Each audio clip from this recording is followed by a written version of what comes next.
Hey, this is Jake. I'm here just going to go over my results for Lab 6, which is an interrupt lab. So focusing on implementing some interrupt mechanisms in our current SoC architecture that we've been working on. So that includes Cortex M0 that we've implemented in the programmable logic. And we've got a small kind of basic one master, 3 or 4 slave AHB system implemented here. You can see we have like the MUX and then the decoder, as well as our peripherals from the VGA, UART, 7-segment display, and timer and GPIO.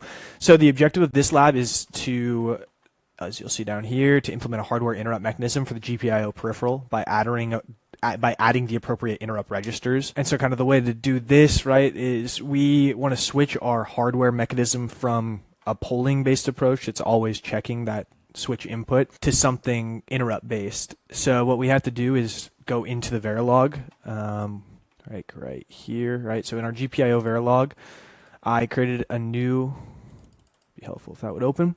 I created a new output called GPIO interrupt request, IRQ, and then I added this new local parameter to clear address, right? So when we want to clear our register for our interrupt that's enabled here, that's kind of latched when we set a switch, we will then in the ARM assembly write to this address space. So this is our interrupt GPIO, right? So we have all of our previous ones. We need to store our previous inputs because we're trying to latch a signal. So essentially all of these are there to allow us to create some signal that latches when a switch is pressed, right? So here we do an edge detection on our 16 GPIO inputs where we compare and set this to the previous, and then based on the previous and the current, we assert a GPIO event. So it just kind of looks at all 16 bits, and if there's any difference from the previous to the next, it'll assert this, right?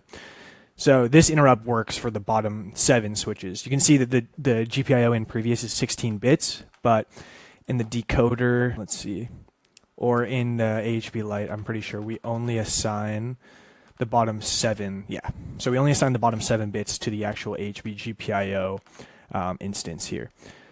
So that's a little off topic, but in general, now that we know that only the 7 bits are being transmitted, we now want a way to use this GPIO event and set a signal, as in this GPIO IRQ at the output, right? So based on if it's reset or not, or if the GPIO event happened, we set GPIO IRQ reg high or low, and then if we get a clear request, which is determined by this logical statement here, if the last 8 bits of the address corresponds to our GPIO interrupt request clear address, and it's the end of the transmission, all of our AHB protocol is met, then we will assert clear IRQ, and all that does is set the GPIO IRQ request to 0, which is then assigned to the output GPIO interrupt request.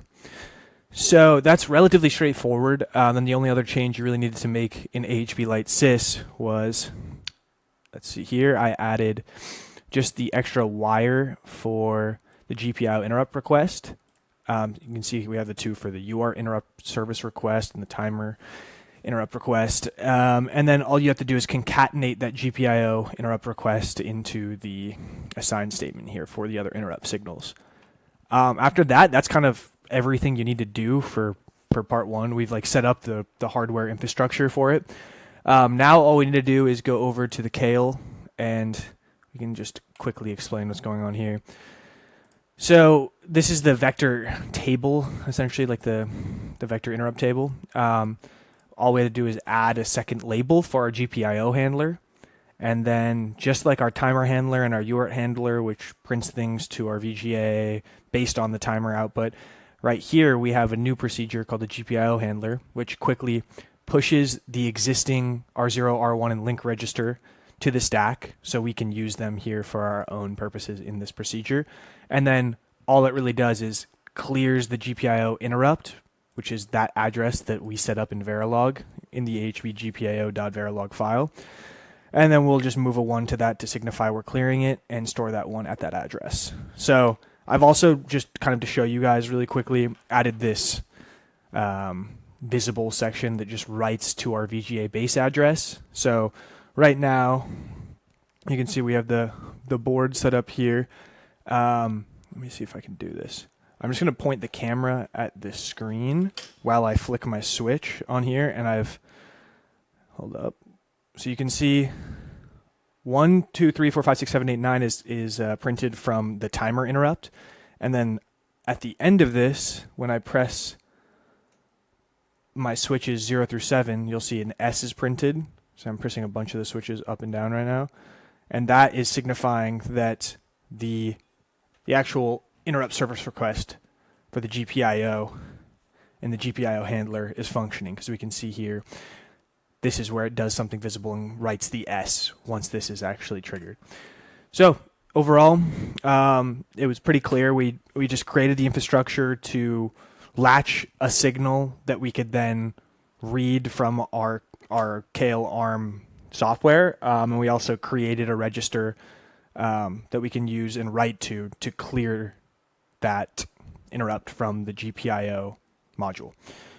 So in general, yeah, everything's straightforward. Thank you. Goodbye.